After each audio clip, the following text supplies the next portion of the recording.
Ayuhal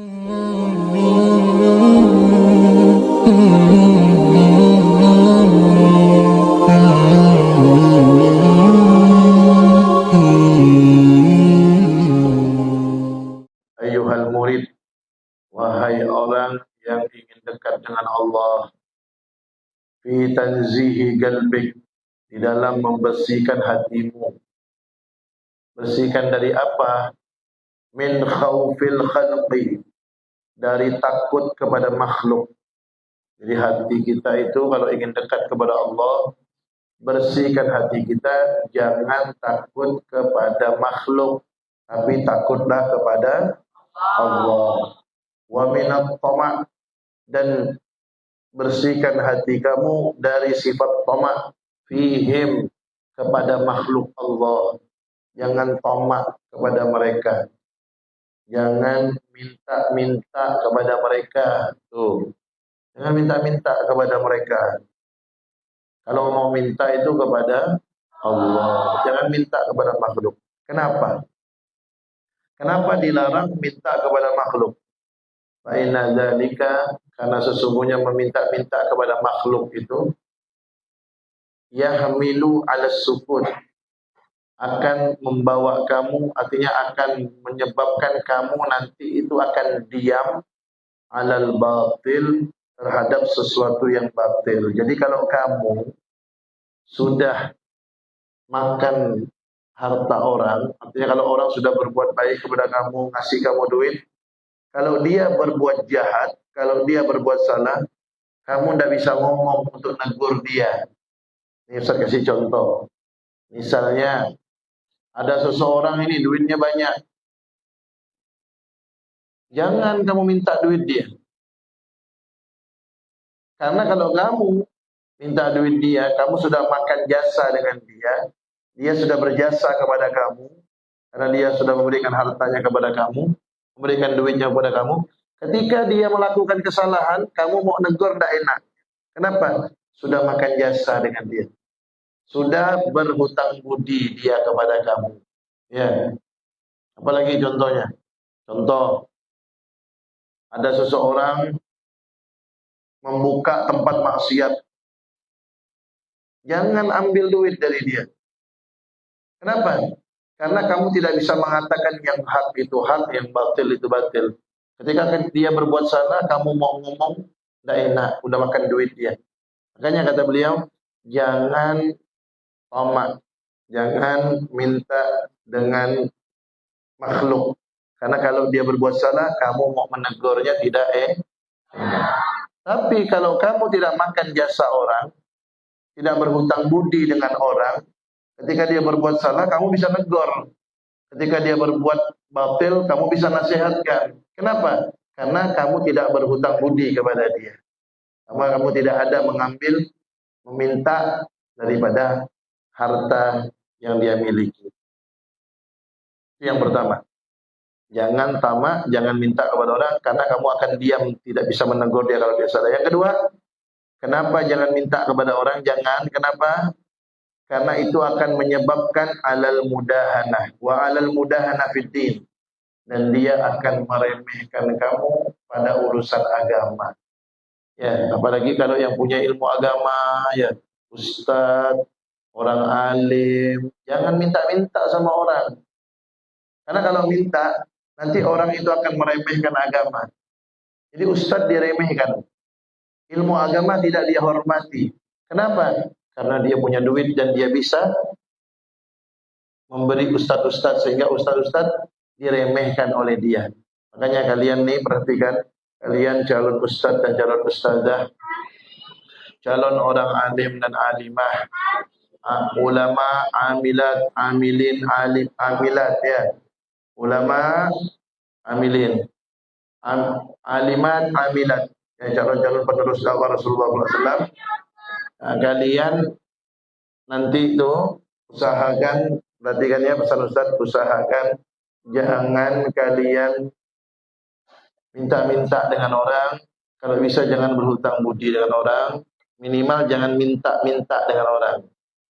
Karena kalau sudah minta dengan dia, apalagi dengan orang yang kaya tak punya ilmu agama, maka dia nanti akan meremehkan, merendahkan ilmu agama karena dia merendahkan ustadz yang membawa ilmu agama. Paham ya?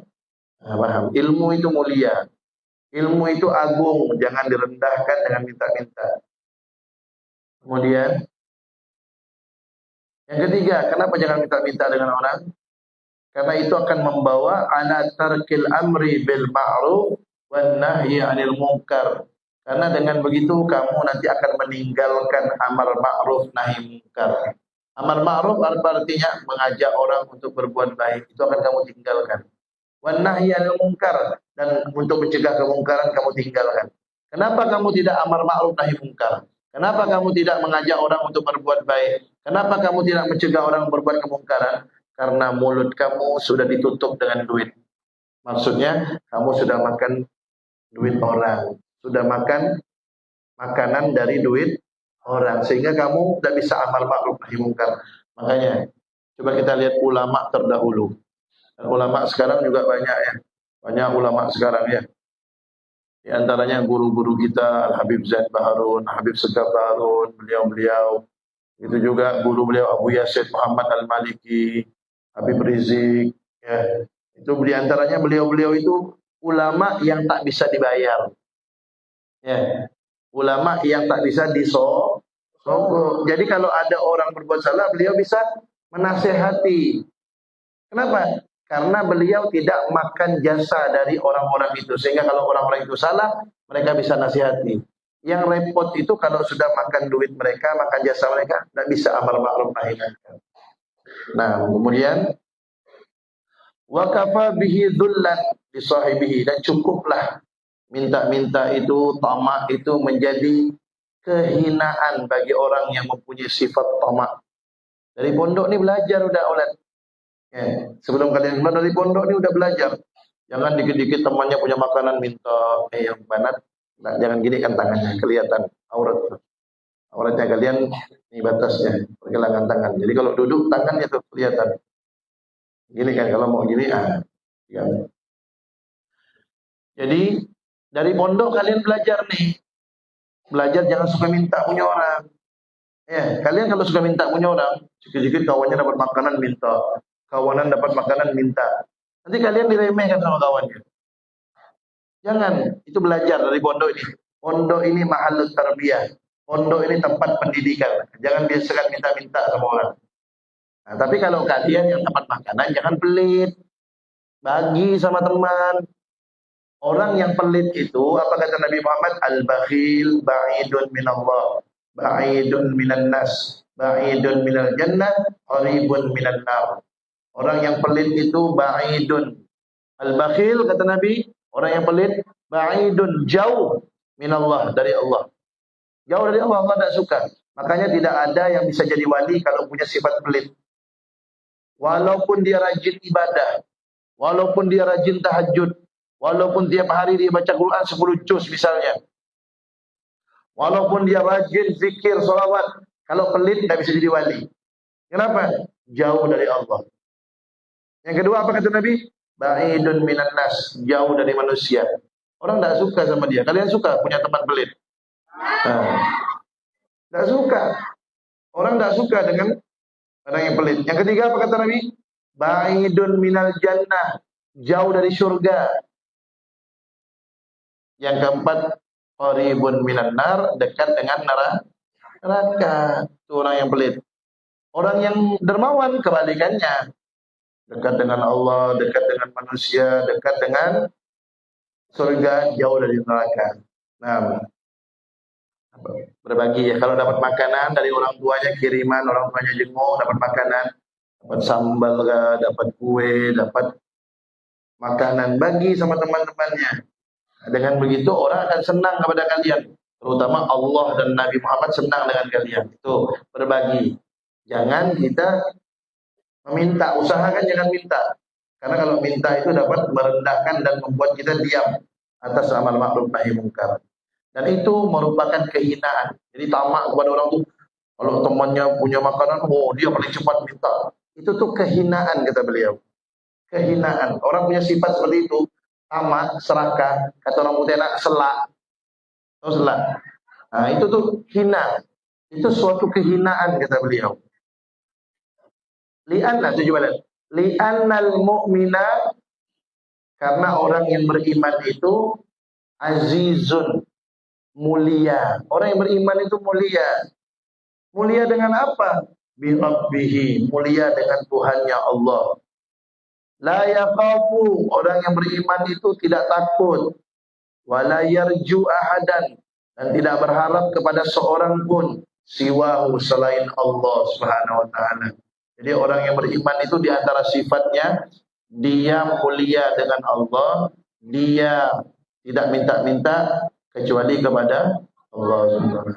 Kalau kalian karena masih mondok, ya mintalah sama orang tuanya. Ya, minta duit jajan, Bu, kalau ada duit minta duit jajan. Nah, itu wajar karena anak kepada orang tua wajar. Tapi kalau minta sama orang lain jangan. Nah, tapi Ustaz ingatkan ya, perhatikan. Kalau orang tua kalian datang jenguk ke sini, ingat, buat orang tua kalian senang. Yang kena hitam jangan ngomong lihat Ustaz. Ya. Gitu. Kalau orang tua kalian datang, ingat pesan Ustaz, kalau orang tua kalian datang jenguk ke sini, pertama cium tangannya bolak-balik. Ya, yang pertama. Yang kedua, cium kakinya. Yang ketiga, cium kening. Ustaz sampai sekarang sama orang tua begitu. Dulu sama kedua orang tua Ustaz begitu. Umi Ustaz udah meninggal 10 tahun yang lalu. Bayarhamuha. Sekarang Abah Ustaz masih hidup di Gang Malaka. Mudah-mudahan panjang umur, sehat walafiat. Sampai sekarang Ustaz kalau cium tangan Abah, cium tangan, cium kaki, cium kening. Ya, pijitkan orang tua. Kemudian jangan lupa, perhatikan, selain cium tangan, bolak-balik, cium kaki, cium kening, jangan lupa minta doa. Karena doa orang tua itu lebih baik dari doanya 70 wali kutub. Wali kutub tuh rajanya wali. Jadi setiap tahun itu, setiap zaman itu ada rajanya wali seluruh dunia. Rajanya wali Allah, pemimpinnya. Nah, orang yang minta doa kepada orang tuanya, itu dia minta doa kepada seseorang yang doanya lebih baik daripada doa 70 orang wali kutub. Kalian kalau datang kepada orang soleh, kepada habib, kepada kiai, kepada syekh, kepada ustaz, minta doa, bagus. Tapi doa orang tua lebih baik dari doa bukan wali biasa. Wali kutub 70 orang. Masih lebih baik doanya orang tua. Siapa yang mengatakan itu doanya orang tua lebih baik dari doanya 70 wali kutub? Yang mengatakan itu Al-Habib Abu Bakar bin Muhammad As-Segaf. Seorang wali kutub yang ada di Gresik, Jawa Timur. Hanya kalau orang tua datang minta doa. Doa apa? Nah, di antaranya doa nih. Kalian Ustadz nih, kalau ketemu orang tua mintanya 3. Ustadz kalau ketemu orang tua mintanya 3. 1, minta maaf. Kamu Ustadz minta maaf. Minta maaf, Bah, kalau ada salah. Kan mungkin nggak kita ada salah yang tidak sengaja, kan mana tahu. Menyakiti perasaannya. Tuh. Ustadz kalau sama orang tua, 1, minta maaf. Bah, minta maaf. Yang kedua, Bah, minta ridho. Minta ridho kenapa? Ridho Allah fi ridho al-walidain wa saqatuhu fi saqatihima, dan ridho murka Allah pada murka orang tua. Saya kalau bersama orang tua pasti pertama minta maaf, kalau ada salah. Ya, kata. Yang kedua, minta ridho. Ya, yang ketiga, minta doa. Apa doa yang Ustaz minta? Ustaz minta doanya cuma 3 aja. Bah, minta maaf Bah ya. Ya, minta ridho ya. Ya. Minta doa Bah, doakan selamat barokah dunia akhirat berkumpul dengan Nabi Muhammad SAW. Amin. Udah cukup. Doa orang tua itu cukup. Selamat barokah dunia akhirat berkumpul dengan Nabi Muhammad, cukup. Selamat dunia akhirat itu di dunia selamat, di akhirat selamat. Barokah dunia akhirat, barokah. Barokah umur, barokah ilmu, barokah harta, barokah keluarga, barokah semuanya. Itu barokah. Dan berkumpul dengan Nabi. Maksudnya kalau sama orang tua gitu, Mbak, minta maaf, minta ridho, doakan selamat barokah dunia akhirat berkumpul dengan Nabi Muhammad SAW. Amin. Dah, doa orang tua lebih baik daripada doa 70 orang wali kutub. Jadi kalian kalau orang tuanya datang begitu, itu Itu pesan Ustaz yang kedua. Satu, cium tangan bolak-balik kaki kening. Dua, minta maaf, minta ridho, minta doa. Yang ketiga, pesan Ustaz kalau orang tuanya datang, buat orang tuanya senang. Jangan banyak mengeluh. Orang tua kalian udah capek. Kalian dikandung dalam perut 9 bulan. Capek. Kalau kalian mau tahu rasanya, kandung 9 bulan, ambil buah kelapa, taruh di perutnya. Ikat 9 bulan. Itu bagaimana tuh? Tidur miring kanan sakit, miring kiri sakit, tiarap, apalagi sakit kan perutnya besar. Udah dikandung 9 bulan, dilahirkan. Itu lahir tuh bertarung nyawa tuh. Bisa meninggal dunia kalau orang tidak kuat. Begitu melahirkan, kalian tidak dibuang di Sungai Kapuas. Kan? Coba kalau orang tuanya lihat ente, ya Allah bikin susah ya, dibuang Sungai Kapuas. Tidak ada ngumpul di sini lagi kan? Tidak ada yang ngumpul di sini lagi. Buktinya, kenapa kita ngumpul di sini nih? Itulah bukti kasih sayang orang tuh. Sekali sudah lahir, disusukan sama orang tuanya, dikasih makan, nangis. Coba kalau orang tuanya marah, nangis terus, dibuang ke tong sampah. Habis umur kita. Nggak bisa kita ngumpul di sini, betul? Nggak tidur tengah malam, nangis. Kadang-kadang orang tuanya lagi gendong, buang air di baju orang tuanya. Padahal orang tuanya baru ganti baju, buang air. Coba kalau orang tuanya, lancar buang air di baju baru ganti, dilempar sama orang tuanya. Ya, kalau dilempar, jatuh pecah kepalanya mati, tidak ngumpul kita di sini kan? Tapi tidak dilempar, disayang. Ya Allah, buang air, bersihkan, dicebokkan kotorannya. Ya. Kemudian tengah malam panas badannya, demam, tidak tidur orang tuanya, digendong, dibacakan sholawat, sampailah kita besar sekarang. Berkat apa tuh? Berkat kasih sayang orang. Tidak, mereka udah capek ngurus kita, letih, capek mereka. Nah sekarang kalau mereka datang, tangannya ngadep sini. Kalau mereka datang sekarang, ya jenguk kalian, usahakan bagaimana membuat mereka senang. Bilang, lapor, Pak, Bu, alhamdulillah, saya di pondok betah. Kan senang orang tua. Saya di pondok, alhamdulillah, sudah hafal juz amma misalnya, sudah hafal Aqidatul Awam, misalnya sudah hafal af'al sekian, asma sekian, kan senang orang tuanya.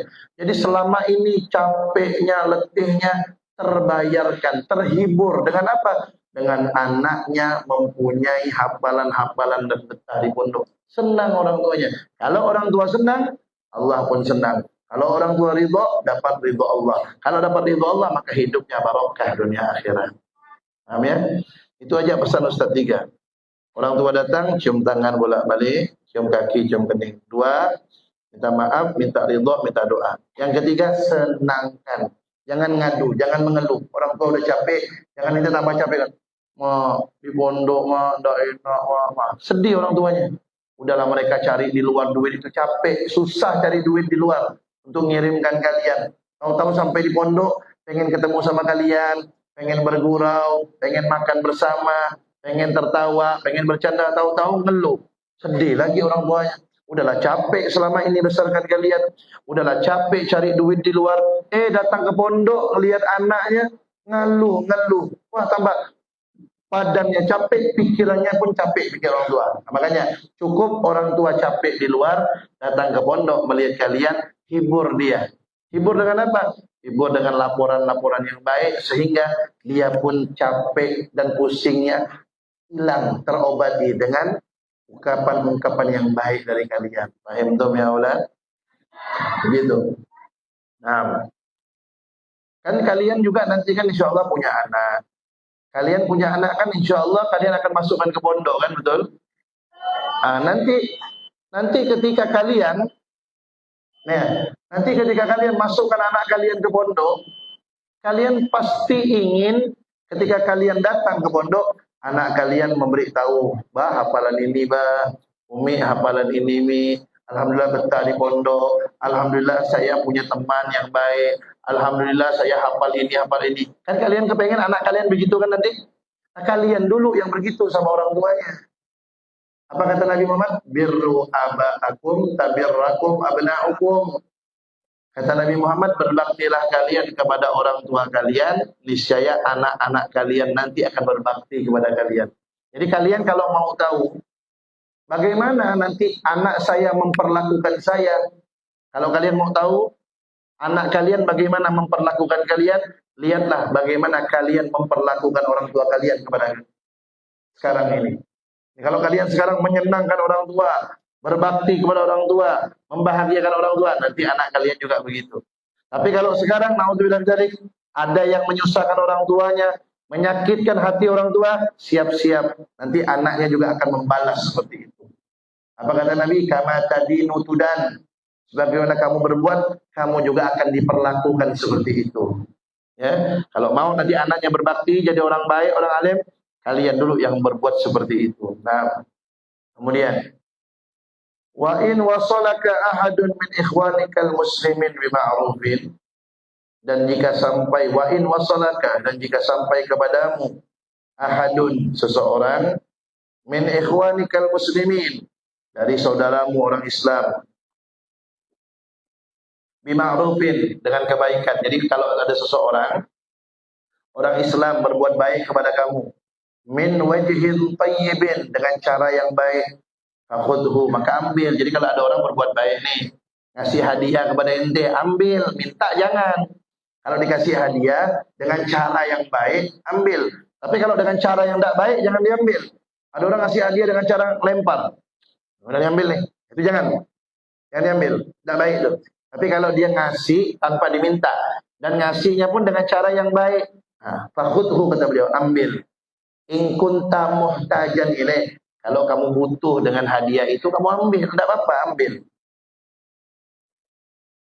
Ini misal kalian ceramah nanti nih, ya, calon ustaz dan ustazah.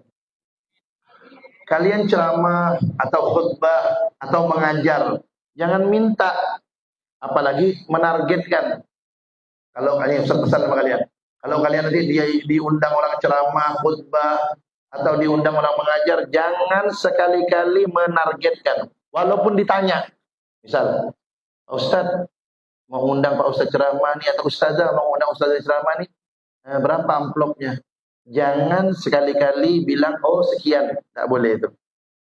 Bilang, saya ini mau dakwah, bukan mau konser. Bilang sama dia begitu. Saya mau dakwah, bukan mau konser. Siapkan saja saya pengeras suara, mikrofon, hadirin hadirannya ada, sudah cukup.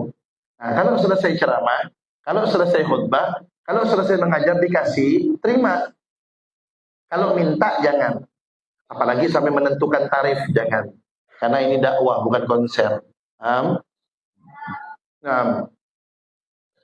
kemudian, jadi kalau nerima itu tidak apa-apa, dikasih orang hadiah, tidak apa-apa, nerima. Washkurillaha, dan bersyukurlah kepada Allah. Fa'innahul mu'ti, karena sesungguhnya Allah lah yang maha pemberi. Hakikatnya. Washkur, dan bersyukur, terima kasihlah.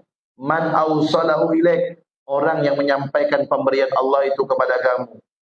Ala yadihi, dari tangannya, min ibadihi, dari hamba-hamba Allah. Jadi kalau orang ngasih hadiah, bilang terima kasih ya. Syukran, jazakallahu khairan. Ya, syukran, jazakallahu khairan. Apa artinya? Syukran, terima kasih.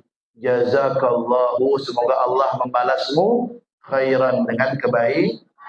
Bilang, ngomong kalau ada orang berbuat baik, syukran ya akhi, jazakallahu khairan, gitu. Kemudian, wa illam takun laka haja ilaih. Tapi kalau kamu tidak butuh dengan hadiah itu, fanzur, maka lihatlah. Fa in wajadtal aslah li qalbik akhzahu, maka jika kamu melihat hatimu itu lebih baik untuk diambil, khudhu, ambil. Jadi kalau kamu tidak butuh, kamu punya duit, kamu banyak duit. Ada orang kamu habis ceramah dikasih duit, kamu punya banyak duit, punya duit miliaran. Habis ceramah paling dikasih orang misalnya 1 juta, 2 juta. Kamu tidak butuh, kamu punya duit. Tapi lihat dulu, walaupun kamu tidak butuh, lihat. Sekiranya kalau saya ambil ini, baik apa enggak untuk hati saya? Oh, kalau saya ambil, dia senang nih. Yang memberi ini senang. Dan itu pun tidak merusak hati saya, ambil. Tapi kalau sekiranya kalau mengambil itu membuat rusak hati kita menjadi tidak ikhlas, jangan ambil. Tapi kalau mengambil tidak merusak hati kita, tetap ikhlas dan juga menyenangkan hati orang yang memberi, maka ambil.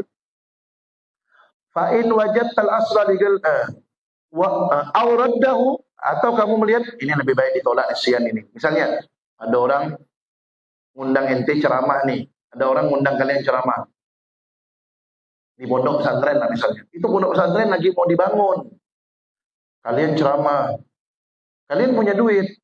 Tahu-tahu habis ceramah yang punya pesantren itu mau memberi hadiah kepada kalian. Sedangkan kalian punya duit, kalian tidak butuh. Maka ambil apa enggak? Lebih bagus jangan diambil. Kenapa? Karena dia sedang butuh untuk bangun pesantren. Ya. Tapi kalau kalian butuh, kalian ambil tidak apa-apa. Karena kalian tidak minta kan dikasih. Nah, jadi kalau tidak minta dikasih itu, kalau itu perlu ambil. Kalau tidak perlu, lihat. Dia butuh enggak? Dia butuh, kasih. Misalnya dia lagi mau bangun kelas, kasih. Jangan diambil tuh duitnya. Karena kalian pun tidak butuh, kalian punya duit soalnya. Kemudian, tapi kalau menolaknya, ada orang memberi kamu hadiah, kamu tolak, apa kata beliau? Faruddahu birifqin. Maka tolaklah dengan cara yang lembut, dengan lemah lembut menolaknya. Mohon maaf. Ini kalau lebih bagus itu caranya begini. Kalau mau nolak itu caranya begini. Ini saya terima ya, saya terima. Nah, saya balikkan lagi kepada ente, karena ente perlu nih mau bangun pesantren. Gitu caranya, itu bagus cara dulu. Terima dulu. Jangan, enggak. Jangan. Ambil dulu, saya terima. Nah, ini saya berikan lagi kepada sampean untuk bangun masjid, bangun pesantren, gitu. Kenapa harus dengan lemah lembut? Bihaitsu la yankasiru galbul mu'ti. Sekiranya hatinya orang yang memberi itu tidak sakit hati dia, kamu tolak pemberiannya. Fa inna hurmatal muslim, karena kehormatan orang Islam itu indallah, di sisi Allah, azimah, agung. Artinya orang Islam itu harus dijaga kehormatannya, karena kehormatannya di sisi Allah itu agung. Makanya kalau menolak pemberian orang dengan cara lemah lembut. Wa iyyaka warradda lisyuhra. Nah, ini hati-hati. Dan hati-hatilah kamu menolak pemberian orang biar terkenal. Dikasih orang enggak mau. Dia menolak tuh agar terkenal. Oh, ini loh ustadz yang kalau diberi orang enggak mau. Keinginan dia tuh biar terkenal karena enggak mau menerima dari orang. Hati-hati kata beliau. Wal akhdha bisyahwah. Dan juga hati-hati kalau kamu nerima hadiah itu karena syahwat. Jangan menolak karena pengen terkenal, dan jangan mengambil karena syahwat, karena keinginan. Jangan. Wali an ta'khudahu bisyahwa khairun laka min an taruddahu lisyura. Tapi kamu ngambil dengan syahwat, ada orang ngasih, ambil. Yang penting jangan minta, ya ada orang ngasih, ambil. Itu lebih bagus daripada kamu tolak biar terkenal. Oh, ini ntar lagi dia akan ngasih saya duit nih. Saya mau tolak loh, biar orang tahu saya nih tidak mau menerima amplop kalau ceramah. Niatnya dia biar terkenal, biar populer. Kalau sekarang bahasanya biar viral. Dia ini orang yang tidak mau menerima amplop. Dikasih orang amplop, enggak. Biar terkenal, bukan niatnya biar untuk bantu orang, biar terkenal. Nah, itu tidak bagus tuh. Kenapa? Biar terkenal bisuhdi. Seakan-akan dia itu orang yang zuhud. Wal i'rad adid dunia. Seakan-akan dia itu orang yang tidak mau dunia. Jangan, tidak bagus pengen terkenal itu. Pada pertemuan yang lalu sudah kita bahas. Jangan suka menjadi orang yang terkenal viral, jangan. Wassadiq, orang yang benar adalah la yaltabisu alaihi amrun. Perkara padanya tidak bercampur aduk. Wala budda, maka